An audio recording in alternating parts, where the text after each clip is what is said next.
Good evening and welcome to Alan's Italy.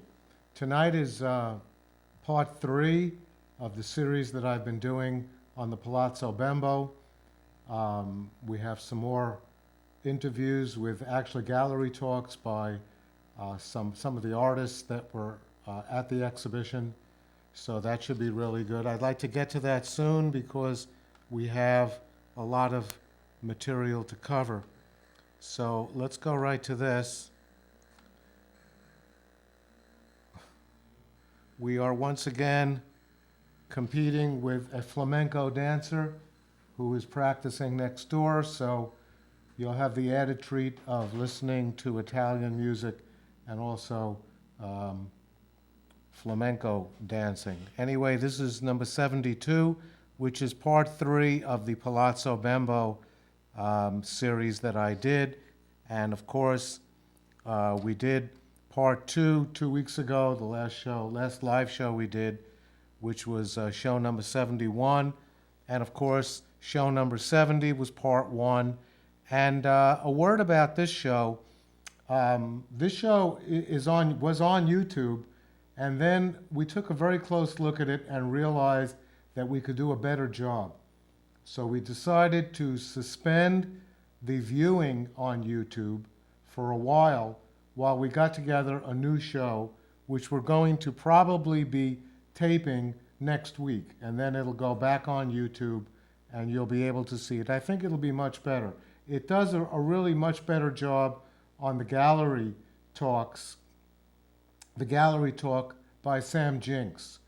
Part of the problem in that gallery talk was that Sam was doing his gallery talk and his speech about his work, but you couldn't really get a good view of the work he was talking about.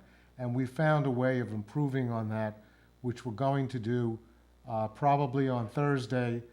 Ellen and I will do that in the studio. It won't be broadcast live, but it will go on YouTube, and you'll be able to see it on that. And that should probably be there sometime Thursday later in the day. So tonight's show, I wanted to start with this. Last week's show, 2 weeks ago anyway, we did Herme Thorst from the Netherlands, who did a really wonderful exhibition on what he called street art. And he did these Google map searches of places all over the world and took the scene and then did a drawing of it. And the one that I had on was this. This is one of the two that he was actually analyzing. And this was really great. And when I then sent an email to all the people that we had shown on the last show, and they all, most of them indicated that they really liked it. But Hare was very, very nice about it and said that he wanted to give me a gift. And the gift he gave me was this one. And those of you who live in the Woodstock area know that this is the corner of Tinker Street. I think this is the spot where Tinker and Mill Street meet, right, Ellen? And the Village Green is right across the street. So he did this for me, and there it is, and you could see it's wonderful. He did one of those Google Map views of this exact spot, and then decided to do a drawing, and it's really wonderful. And I wrote him back saying how wonderful it was, and I said, Hare, that was really magnificent. A 10 on a scale of 1 to 10. But wouldn't it be great if you actually came to Woodstock and stayed at our house as our guest and did some more work on that? And he promised that he would try to do that sometime in the future. So to Herme Thorst, I say, I take my hat off to you. You were wonderful. You still are. And he was the one with the really wonderful family. There was 6 people who, 6 of his sons and daughters who came to the exhibition with him and his wife, and they were really wonderful as well. So here are the artists for this evening, and there's 8 of them, but there's only 7 actual videos because the last 2, Mark Fromm and Axel Anklam, did theirs at the same time because their work was very much related to each other. But again, it'll be a similar format to what we had last week, where I showed you a little frame of the name of the person, and then their actual gallery talk, and we'll go from one to the other. So again, I will not speak to you again until the very end, and then we have some more stuff to do at that time. So the first one is Monika Thiele from Germany, and here's where we begin. So Ellen, whenever you're ready. Monika Thiele. Okay, here we go. And Just stand right in front of your work. I wish you will show me the city, New York. I will show you the city of I've New never York been New York. with pleasure. Yes. Now, could you please describe first of all, you're from Baden-Baden, Germany. Yes. Okay, could you just describe your work to us? Just talk about it. What I think, the name of this work, or Yes. title or title? Title? Yes. Yes, it's moon. The moon. Oh. Yes. And she is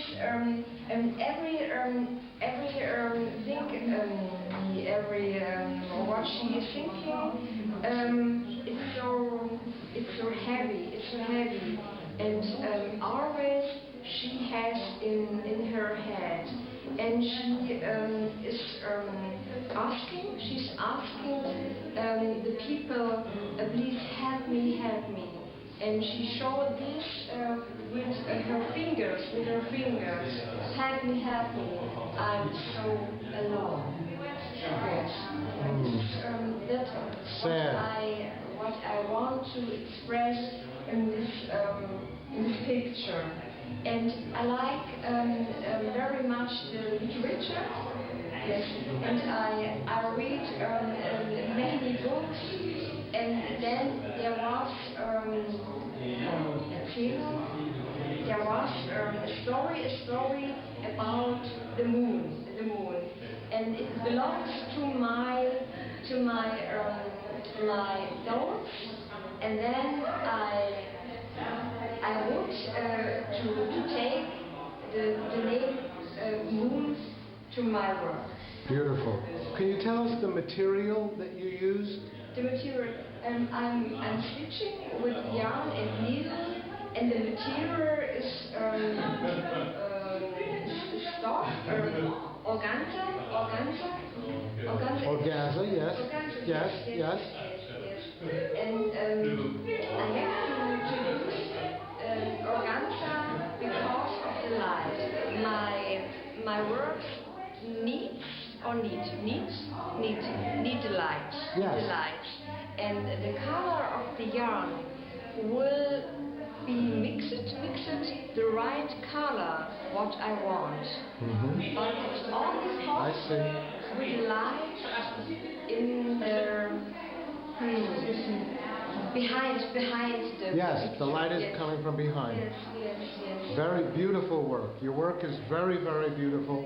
Thank you. As well as these. Thank you. And this you will see two pictures in one picture. She is so anxious.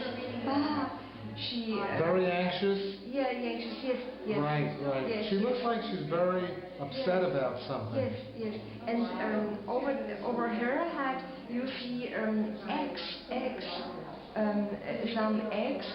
Yes, eggs. Yes. And with in blood bedeckt. Sorry. That's okay. No, you're doing fine. You're doing fine. That's fine. The cover now, and blood, the red color, blood. Blood. Even Yes. Blood. Yes. And these are her eggs. Yes, in blood. From her. Yes, in blood, genau. And Yes.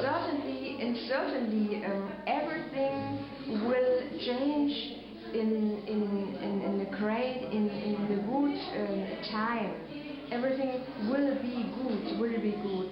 But it's only just a moment. You have to decide what will I do, and I'm so unsure.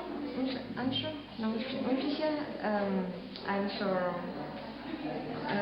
Anxious. Yes. to say what I want, and I have to give an answer, but I can't. I don't know what will be happen with me just now, and I'm so. I understand. Just yes. She looks very upset. Yes. But the other picture will help you when it will be open the eggs. It will come news. I see. News. Rebirth. Yes. Rebirth? No. It will. You're doing fine. Don't worry. You're doing a beautiful job. That's okay. It's okay. You've done a beautiful job. Let me show I you will learn again. English. You did wonderful. You did wonderful. For a Yes. person who said, I don't speak English very well, you did beautifully. And on behalf of my audience, I would like to thank you for doing this interview. Thank you. Monika Thiele, thank you very, very Alice. much. And I will visit you. Okay.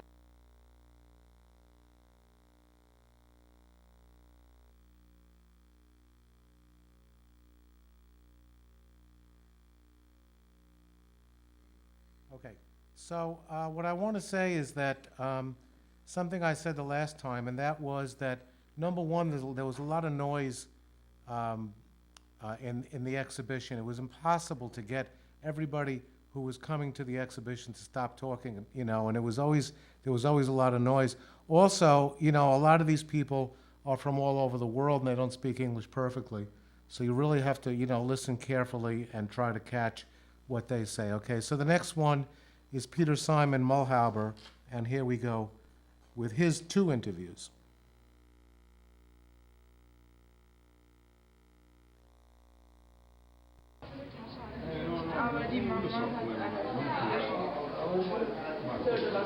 Okay, you can begin anytime you'd like. I'm Peter Simon Mulhauber. This is a bronze sculpture, Abigail. It's made out of a standard bronze that's been sandblasted and then executed in the sense that it has been fastly oxidated. That's why this coloration. The only patina that's on it is the hairband. It's a depiction of a girl from Brooklyn. It's a series of 6 girls that I made, and it's currently represented here at Palazzo Bembo in Venice, at the 55th Venice Biennale. And yeah, I hope you enjoy it. Thank you very much. So it's a girl from Brooklyn. Yes. What part of Brooklyn? Where you lived, right? I used to live, in Bed-Stuy, and we had like projects across. And they have like the shape of this sculpture, little stand that she's on that has like an abstract form of the building. And instead of terracotta bricks, it's made out of brown charcoal bricks, but they're actually from the center part of Germany. And normally you use them for heating, but here they have been assembled to a proper stand for her. I see. So did you do this directly? I mean, you took a picture and then? No, this is sculpted out of my hands, and it's been first executed in plastiline clay, and then over a rubber mold transferred to a resin that has been created as a master, and then another rubber mold that followed then the wax, and then the lost wax process towards this bronze that has been chased, and all the additional things that go into a standard bronze casting. Well, it's magnificent, and I'm going to take it from a lot of different angles. Yes. And do a close-up on her face. And let's go over here and all the way around. It's amazing. Yeah. Thanks. And wonderful. Let me come around again.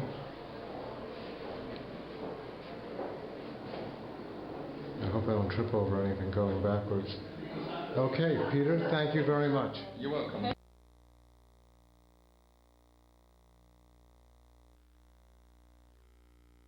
The same thing. That's okay. So we're back with Peter now, and he will be describing his next piece. Whenever you're ready. Okay, this is Teresa. Teresa is inspired by the Ecstasy of St. Therese from Bernini. And Bernini's piece is the depiction of a nun that was torturing herself with the experience of having sexual pleasures, and was like hiding in that sense. She was tormenting herself in that sense that she didn't allow herself to have this as a nun. And because obviously she was not with a male, and she had this ecstasy in it that she was enjoying that pain.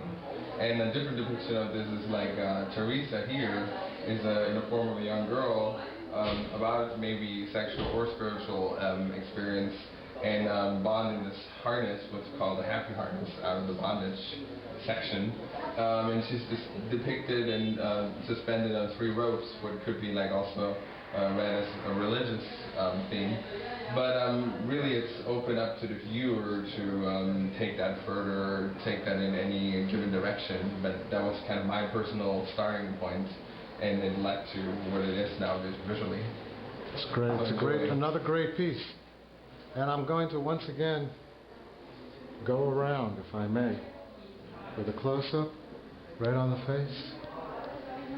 Wow. It's like she's looking at me. It's unbelievable. I was close to that now.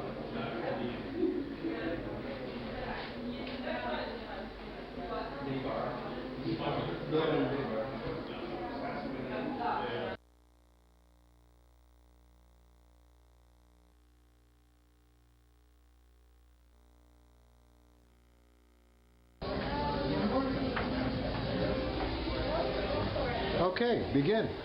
Well, I draw and paint the Maasai from the Great Rift Valley of Kenya and Tanzania, and I went on a charity trek and I discovered how these women are just so regal and so beautiful, and they live in this... Speak louder. They live in a very arid, parched landscape, and they survive, and they deck themselves in beadwork, which are handmade beadwork, and they come out as a nomadic tribe, and they pastoralists, and they go all over the countryside of the Masai Mara looking for water for their cattle.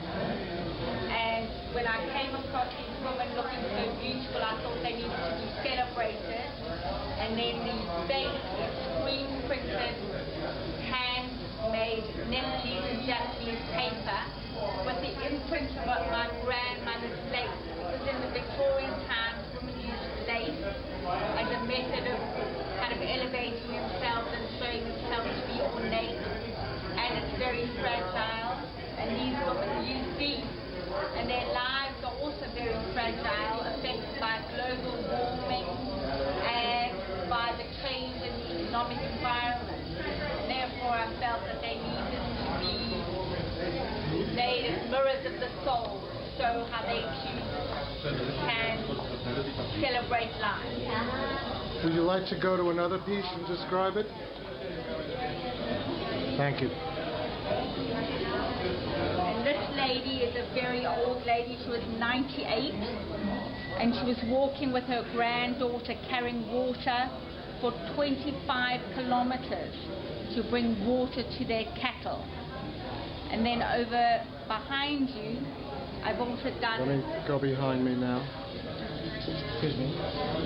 A ceramic, which I've made out of clay, and then I made all the beadwork and the earrings, and then I brought grass from the Great Rift Valley in Africa to bring the grass to the exhibition space in order for my viewers to feel the grass. And I've also got the sound of the cicadas, which are the crickets of Africa, to sing and celebrate the soul. How did you develop such an interest in Africa? Well, I am South African. Oh, you are I'm South African, and I love Africa, and I also feel that these women are not going to last forever. I feel that their existence is very fragile, because of the change in the economic climate and in the environment, and I wanted to keep them alive by drawing and painting them. How long have you been doing this? I've been doing this since 2006. I see. And were you doing art And before then? Did my BA and my postgraduate in South Africa, and I did my MA at the Slade in London. I see. Well, this is really amazing, and you're an amazing woman. And all the money that I earn from my art goes back to the communities that inspired us. So I give to the maternity hospitals that are being funded, and to their aid and for ecological resources, so the communities can continue to live in the way that they have lived for years and years. That's really amazing. You're amazing. Your art is amazing. And I thank you very much. Thank you. Good night. Good night. Thank you.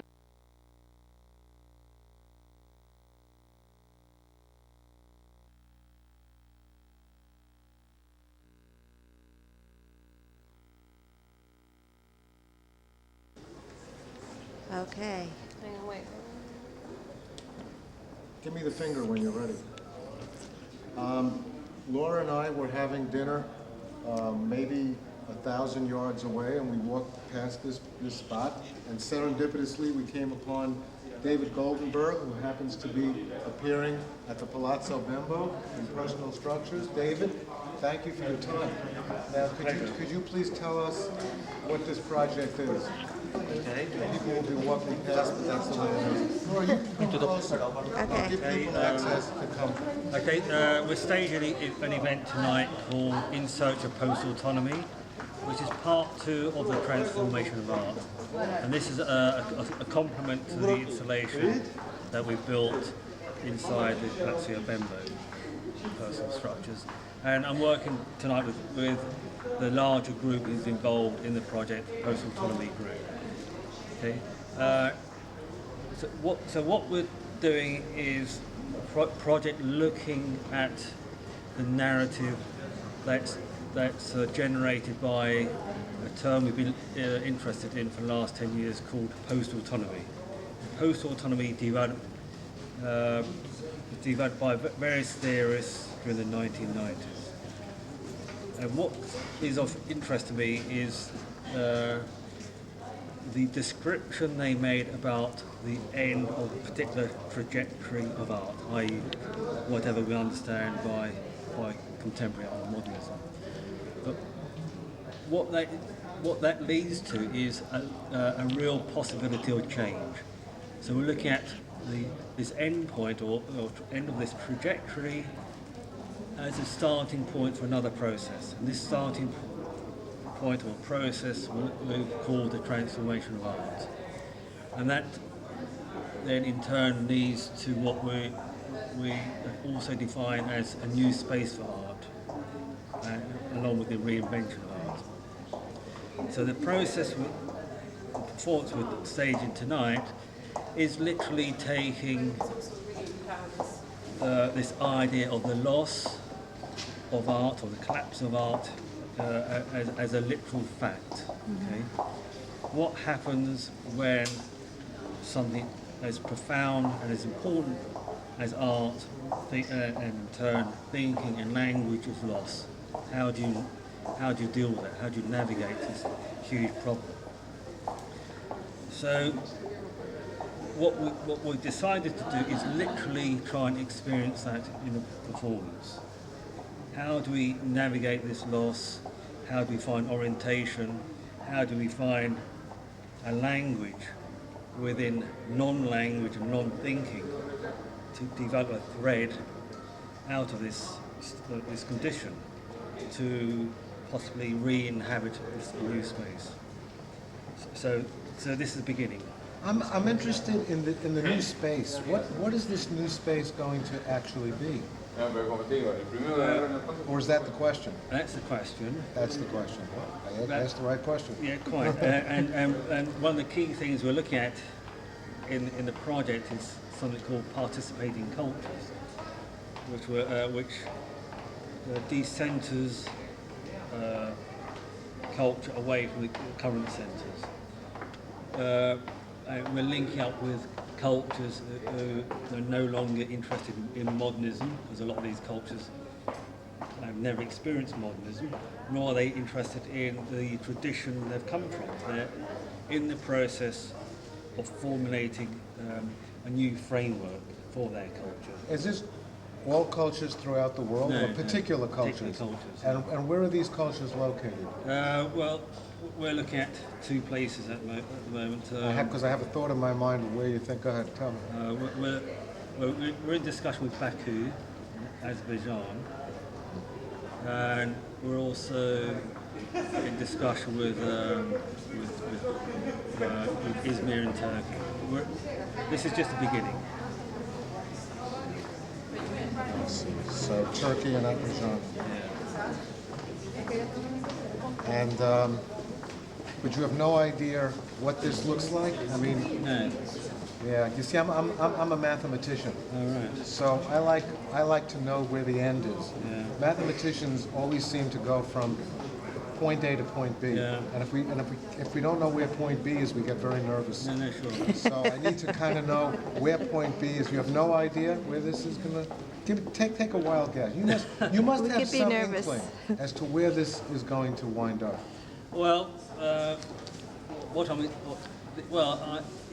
I see it as a form of almost like a form of sublime. It's impregnating the mind with new thinking.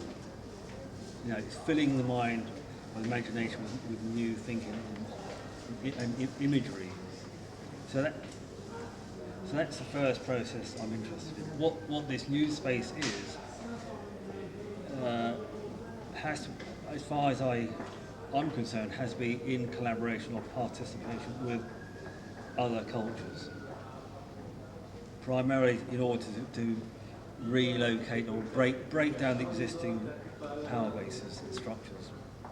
Are you talking about government, politics, social structures, Yes, or economic structures? Or whatever is embodied by the Biennale form. We're looking at this form as the place you need to come to in order to understand the politics and ideology of the Eurocentric tradition. And we're also saying that we're not making a value judgment about these things, because we love art.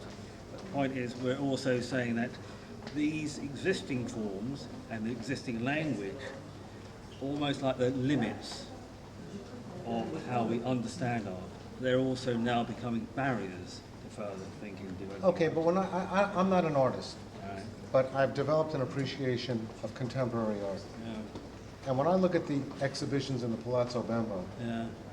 to me this seems like they're on the cutting edge of advancement of contemporary art. Yeah. Magnificent imagination and fantasy. That's how I think of the Palazzo Bembo. So, aren't you kind of arriving at that point? Isn't this exhibition sort of moving in that direction already? I'm not denigrating any the show at all. I think it's a marvelous show. I'm just talking about.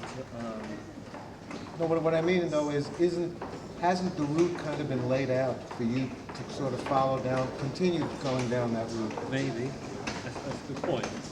Maybe you're right. But we're also a bit hungry to know a bit more. We're interested in the sheer potentiality of art. So we sort of think that maybe what art is only been explored a little bit. You've only scratched the surface. Yes. So what is the sheer potential? What is its actual potentiality? We don't know, because we've only been using narrow form of thinking. And do you think that the narrowness of the form is caused by the political, social, and economic structure of the world? Yes, I think so. Yes. And I think we're in a very interesting moment where a renewal of art, its thinking is now possible. So that's why we're interested in it. That's fascinating. David, I wish you the best of luck. And when you find the end of this route, let me know where point B is. Thank you very much. Okay.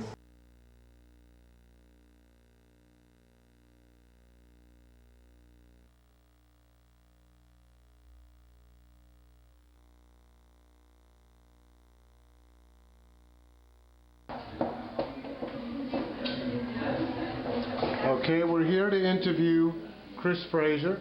Here is his work, right here. And Chris, come a little closer. All right. Okay, and please talk about your work. Well, actually, maybe you should stand a little to the left. Okay, good. Go ahead. Essentially what I'm doing here is making artificial rainbows out of glass. This is a new project for me. I've been working on it for maybe 6 months now, and it sort of takes that idea of the rainbow of light scattering through a little sort of transparent ball, usually rain, but in this case glass, and it sort of reverses the phenomena. You're used to having the sun at your back and the rain in front of you, and you probably noticed as a child that wherever you went, the rainbow followed you. But when you put the light in front of you, something interesting happens. It appears that there's a halo floating around the light itself, and that for every person, that appearance is going to be different. So if you're standing next to me, you don't see what I see, I don't see what you see, and interestingly, the camera doesn't see what any of us sees. Right, absolutely. Because we have 2 eyes, the camera has 1, and if you close one eye, the floating rainbow falls down onto the glass. You open your eye, it comes out again.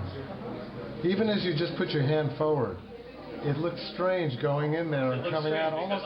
I'm pointing at my rainbow. Yeah. And you don't see my rainbow. No, I don't see your. I see a different rainbow. Yeah. Yeah. Mine's right there. I'm going to do a close-up, going at a different angle. Yeah. You can continue speaking if you'd like. Oh, see, this is unbelievable. Yeah, and what you should try, go lower and actually watch it fall away from you. Wow. Come up, and then if you look down on it, the see. rainbow goes upward. If you go to the side, the rainbow breaks to the right. It breaks to the left. That's amazing. And if you look at it from an angle, it's strange. Yeah. It's a strange look. No, thank you very much. Don't worry, stuff goes on cable television in Woodstock. Okay, that's pretty amazing. Chris, thank you very much. My pleasure.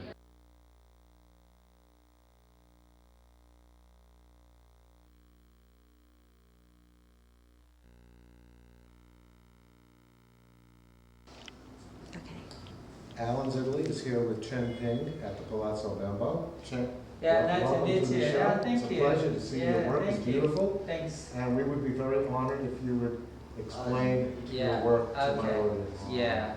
So, because I live in Australia and China, so there's a very different environment, between these 2 countries, and because my studio is very close to nature, very near a mountain.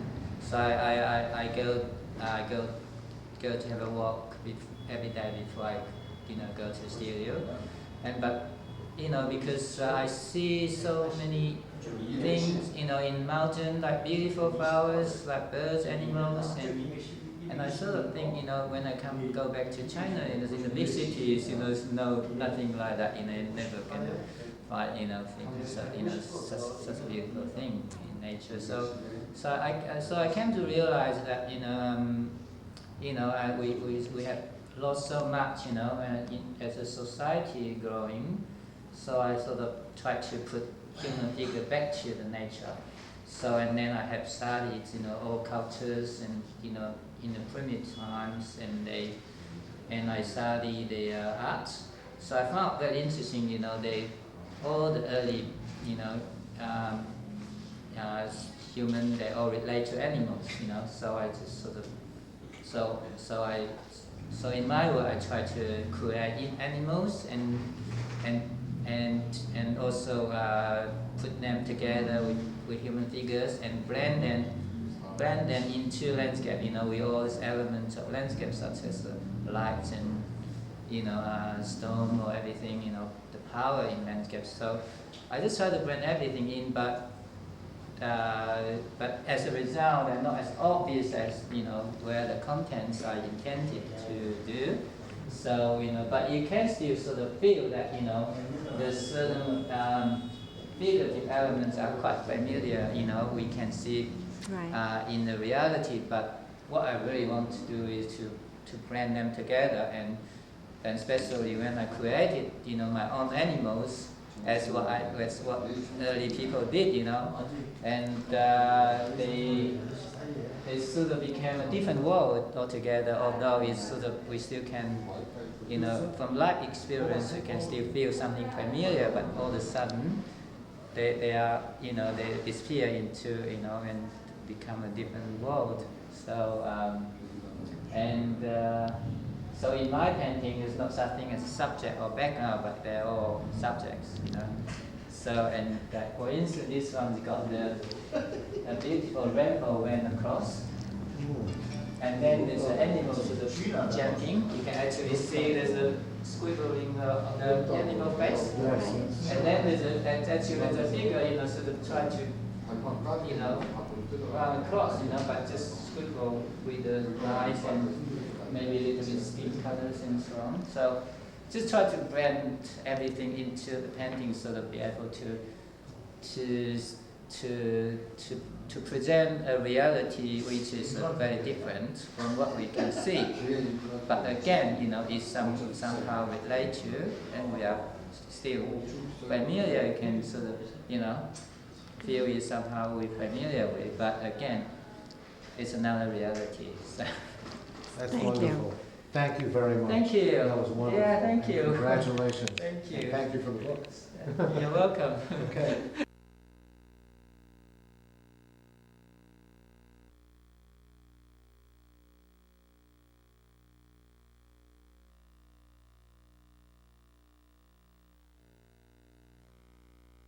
So, Alan's Italy is at the Palazzo Bembo, and I have two of the wonderful artists with me today. Mark from Berlin. And Axel from Berlin. okay, and you have two beautiful pieces of work that you did together, and we'd like you to talk about it a little bit. Yeah. I work figurative sculpture, and Axel is an abstraction sculpture, and we do a work together for Palazzo Bembo. Axel exhibit the white sculpture, and on my piece, on the wall is a reflection of the Venice, the exhibition, and the artwork. So Axel's artwork is reflecting here, gold is reflecting, the canaletto is a reflection. He's outside of the window, the Canale Grande, and the canaletto is in the frame. He's like time, space, existence. The name of the exhibition is here reflected, yes. And Tizian, the Venetian painter, is also linked to the time, the centuries before, yes? In other words, Beautiful. Canaletto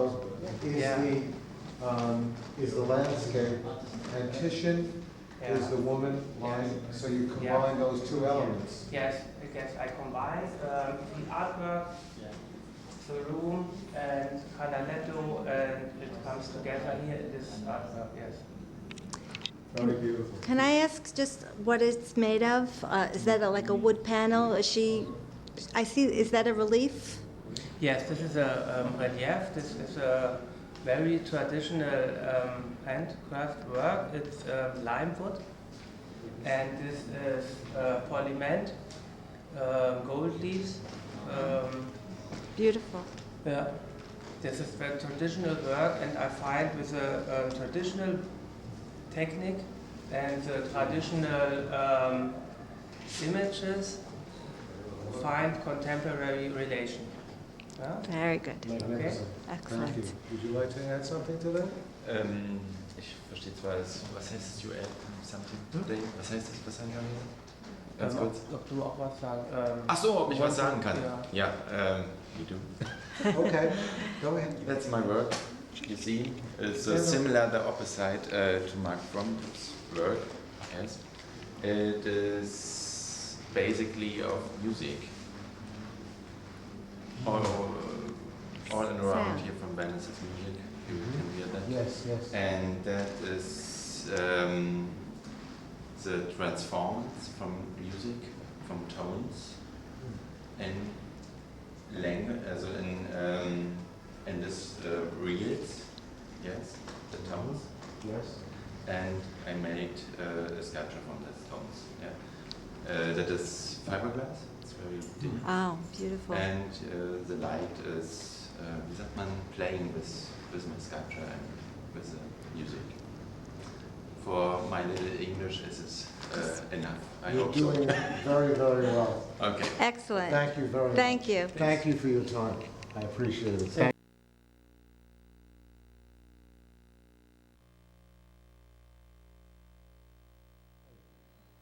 Okay, so that was all the videos that I had the privilege of taking at the Palazzo Bembo of some of the really wonderful artists, and you know, they really did a very, very good job of explaining their work, and the work, as you could see, is beautiful. Now, in the Palazzo Bembo, there were really two exhibitions. One was personal structures, which was on the second floor and the first floor, and then on the ground floor was an exhibition by the famous, well-known contemporary artist Lawrence Weiner, The Grace of a Gesture, and that's what's coming up now. He was born in New York and now lives in London, and this is what his exhibition looked like.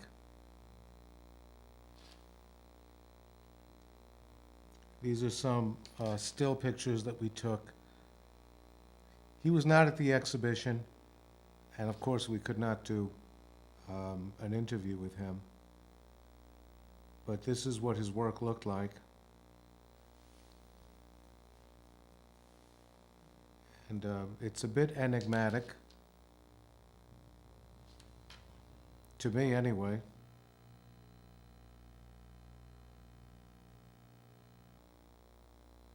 In different languages.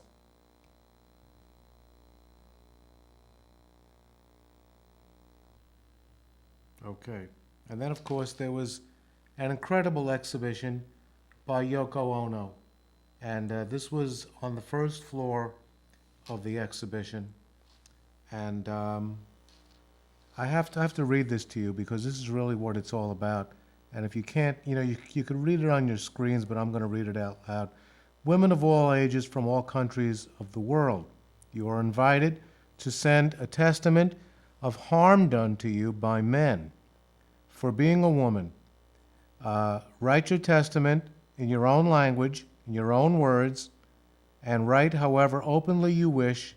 You may sign your first name if you wish, but do not give your full name. Send a photograph only of your eyes. The testaments of harm and photographs of your eyes will be exhibited in my installation, which is called Arising, June 1st to November 24th, 2013, in the exhibition Personal Structures at the Palazzo Bembo in Venice as part of the 55th Venice Biennale. And a book will be prepared of the artwork, and a selection of your testaments and photographs will be published in this book. The installation Arising will continue to grow and will be exhibited in many countries. And she indicates, I very much hope for your participation. It's signed Yoko Ono, April 29th, 2013. Now, Yoko was not there when we were there, which was the opening of the exhibition from May 28th to May 31st. This is the interview that several of the organizers of the exhibition did with Yoko 3 weeks later. And this was in the same spot where we did the interview for Carline de Jong, who is the lady on the extreme left-hand side. Yoko is wearing the blue hat with the sunglasses.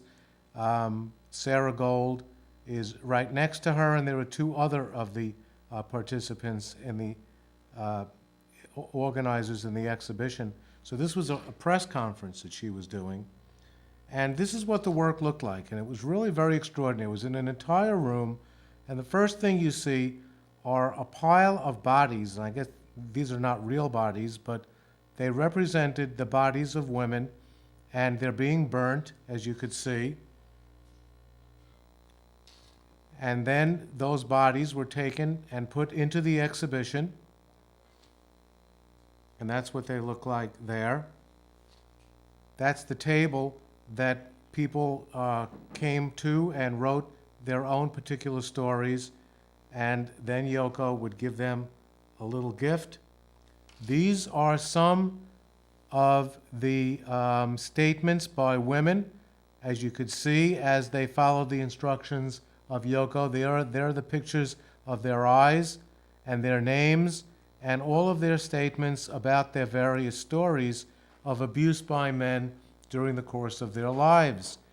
And I'll tell you, the first time I saw this, I went through it fairly quickly because we were trying to do a lot, but I came back to it at least 2 or 3 times, and each time I came back to it, it was more and more difficult to read the stories because they were so heartwarming and so breathtaking and heartbreaking, just unbelievable. And Laura contributed one, and this was, one of the statements that were written: listen to your heart, respect your intuition, make your manifestation. There's no limitation, have courage, have rage, we're all together. Follow your heart, use your intuition, make this. It was just, I guess, repeated, we're rising. And it was signed by Yoko Ono. So that was an extraordinary exhibition. And here are some of the other artists that had exhibitions. We did not get an interview with them, but this is an example of their work.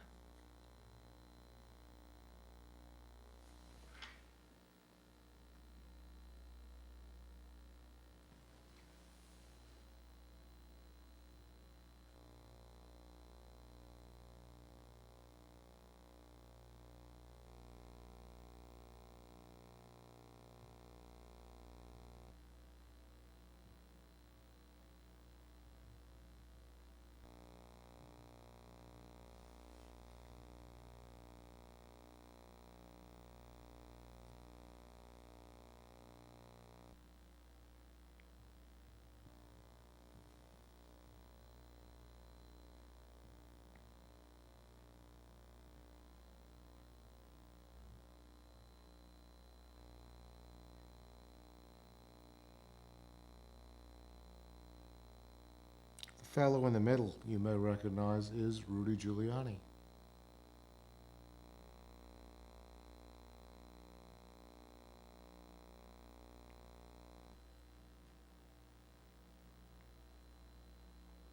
This is a fellow that had his exhibition in the room that Laura was in. It was actually in a different place, but then he had to move it because this is a person praying. His hands and his feet, and the person is needed to face east towards Mecca, and that's why it was moved into Loy. This was a really wonderful gentleman who promised me an interview, but we just never got around to it. But it was really and his work is very, very interesting.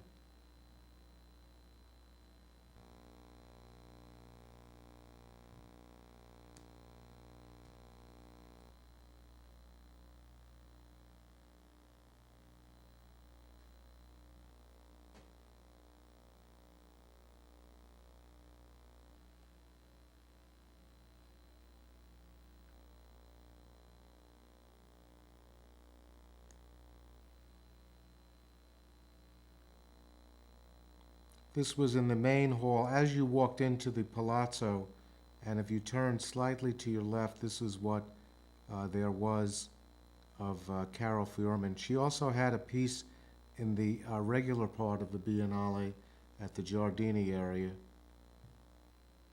We got to meet her, although I did not do an interview of her.